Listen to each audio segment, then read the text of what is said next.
Danilo Quixaba.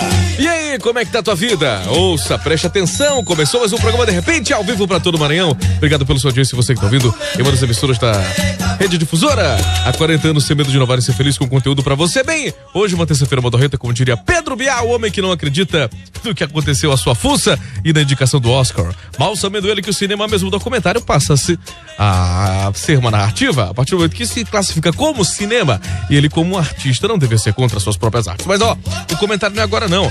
Vamos apenas mostrar pra você o que vai ter no programa de hoje, nesse momento. Quixaba, por favor, se controle. Antes dos ânimos ficarem acirrados e da gente esculhambar meio mundo de gente. Quanta redundância, né? Só pro início de programa. Ai, Danilo. Hoje, além de Danilo Quixaba, música e comentários, teremos entrevistas especiais, conteúdos, informação, enfim, tudo o que você precisa ou não. É uma experiência de rádio completa no final da noite, beleza? Bem, você participa em 989-9222-9494, penúltimo da lista telefônica, escolhendo, xinga, ameaça, faz o que você quiser, tá? Tô à sua disposição aqui pra conversar, pra te acompanhar, para fazer como se fosse uma audiodescrição da vida em alguns comentários e também em formas de aconselhamento. Não que eu tenha autonomia para falar de algo, mas uma visão distante talvez te ajude a perceber uma visão, né, um pouco mais alternativa, uma visão ambivalente. Mas, gente, eu trouxe até um cacete, porque é de se revoltar com relação à quantidade de pilantras, vagabundos, falsos que existem nesse país. Isso vai do reality show até a dura e cruel, né, vida de algumas pessoas exploradas e agredidas. Esse tal de Patrick aí, que tá na repercussão social do Big Brother, que eu não recomendo que vocês assistam nem percam tempo, né? Muito menos façam assinaturas inúteis e acompanhem um conteúdo, né, superficial demais. Só que tá repercutindo e eu vou comentar aqui porque trata-se de uma desconfiança de um crime. O maluco lá, além de pegar nos peitos da Boca Rosa, que eu conheci e acho ela uma pessoa maravilhosa e educada. Inclusive, a Boca Rosa botou um silicone e não falou pros seguidores, né? E fez ali também não disse. Mas isso não é um problema, nem é um crime, tá? Uma opção dela. O que o maluco fez esse Patrick aí não tem nada a ver também com o que a Boca Rosa passou. Teve também um episódio, né, do Pyong Lee, que ele deu uma pesada, outra que ele esfregou a rola e não sei quem. Enfim, esse cara é um fascínio, já devia estar preso. E a Rede Globo de televisão não devia fazer suspense em cima da sacanagem que esse cara proporcionou dentro de um reality show de alcance nacional. É uma concessão pública. Isso que ninguém fala.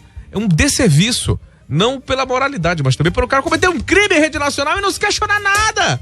Aí se cria audiência pra saber se a população vai eliminar o cara. Peraí, né? Isso aqui, quando passa, né, das regras comuns da convivência civil e social, deve ser tratado como criminoso, como se fosse numa rua normal, como se fosse um local exposto.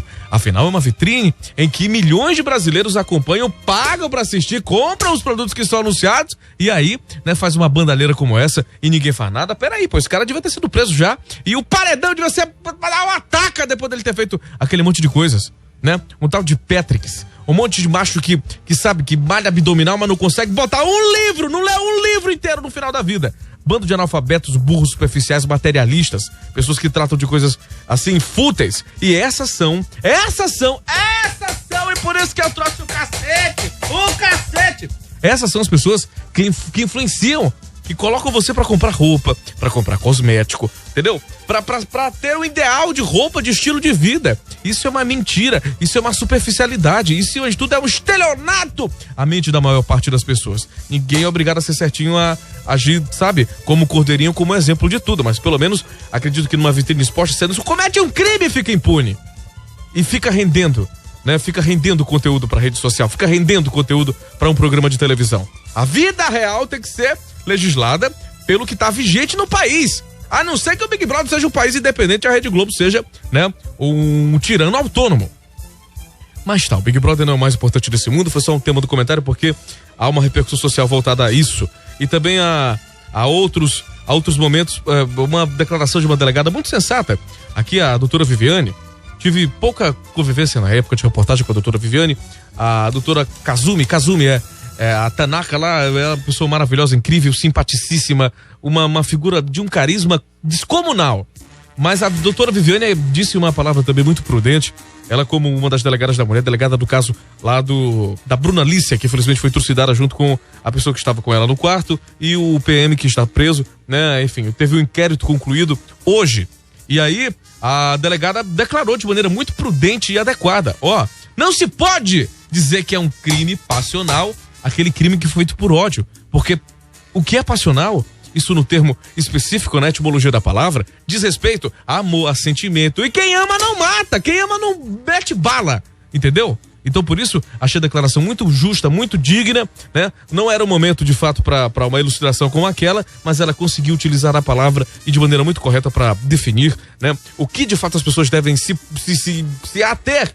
O que deve ser observado, de fato, de um crime como esse? Não é paixão, não é afeto, não há uma demonstração de ciúme que justifique um assassinato, uma agressão, um tipo de manipulação. Nesse caso é o caso mais extremo, uma agressão mais violenta que pode existir e não pode ser justificada simplesmente como se fosse, né, uma coisa referida a ciúme, a sentimentos descontrolados, tá? E eu até lamento porque esse casal aí tava no mesmo Réveillon que eu tava apresentando. Depois que eu vi a foto deles juntos lá, eu fiquei até meio mal com essa história, cara.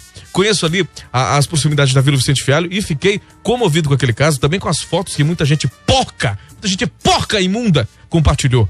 Mas tá, isso faz parte do jogo, né? E por isso... O cacete tirou do ar aqui o negócio. O cacete tirou do ar. Então, eu acho com muita convicção que a gente tá saturado de bandido nessa sociedade. Desde o reality show, desde o noticiário, desde o entretenimento, desde a novela que só passa sacanagem, desde o rádio que só liga e só fala desgraça, né? E tenta ter um alento na literatura, nas outras inspirações, mas mesmo assim a sacanagem continua. Todas as áreas estão permeadas por isso. E não são 20% a menos de homicídios nesse país que vão acabar com a violência e que vão, de fato, né, deixar do caso da discussão não ser útil e interessante. Mas sabe qual é o cerne dessa questão que eu quero tratar?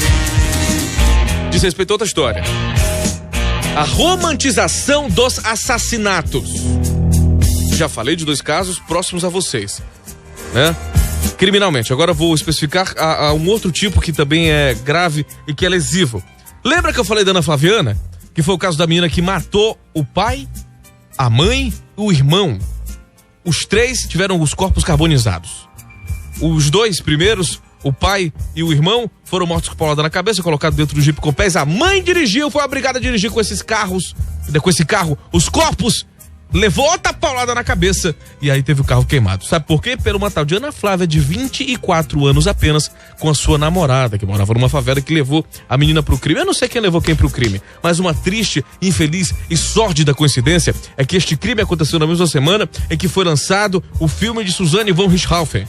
Suzanne von Richthofen, aquela que cometeu um dos crimes bárbaros do início do século XXI aqui no Brasil, matando o pai e a mãe. Ela livrou o irmão, mas ela e o seu namorado Daniel Cravinhos passaram, né, a serem celebridades porque mataram de maneira cruel os pais de uma patricinha, de uma menina que tinha tudo na vida, que se envolveu com um maluco meio estranho de classe média e que foi considerado vagabundo pelo pai e pela mãe. E aí essa sanha, essa maluquice, essa perseguição pela falsa liberdade fez com que ela cometesse esse assassinato. E na mesma semana, um caso cruel, terrível, planejado, frio, triplamente qualificado, foi executado nos mesmos moldes de Suzanne von Richthofen. Não que eu quero indicar que este filme que foi produzido tem alguma coisa a ver com a inspiração de Ana Flaviana, mas com certeza as motivações são parecidas e um caso não pode tomar o mesmo rumo que teve o outro, porque Suzanne Richthofen virou celebridade, teve biografia, foi favorecida por procuradores, delegados e agentes penitenciários porque ela era bonita e todo mundo tava afim dela.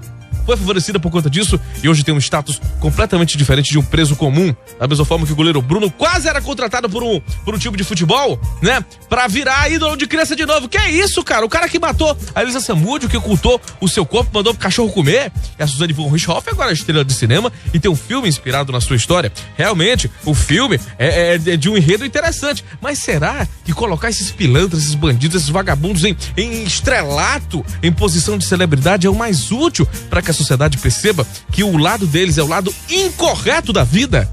Não sei não. Mas é uma farofada tão grande que bagunça a cabeça da gente e que torna cada vez mais nós temerosos com relação ao nosso caráter e perceber a qualidade e a virtude das pessoas como exceção, o que não deveria acontecer de forma nenhuma. De repente, a exceção da difusora. Será que eu exagerei? E olha que eu tinha prometido pra mim que não ia falar nada hoje. Aí, rapaziada, Esse lembrete não é pra sangue bom, é pra canalhocrata que entrega os irmãozinhos e depois pede seguro quando dá na trancadura. Malandro é malandro demais. Começou o programa De Repente. Você é bom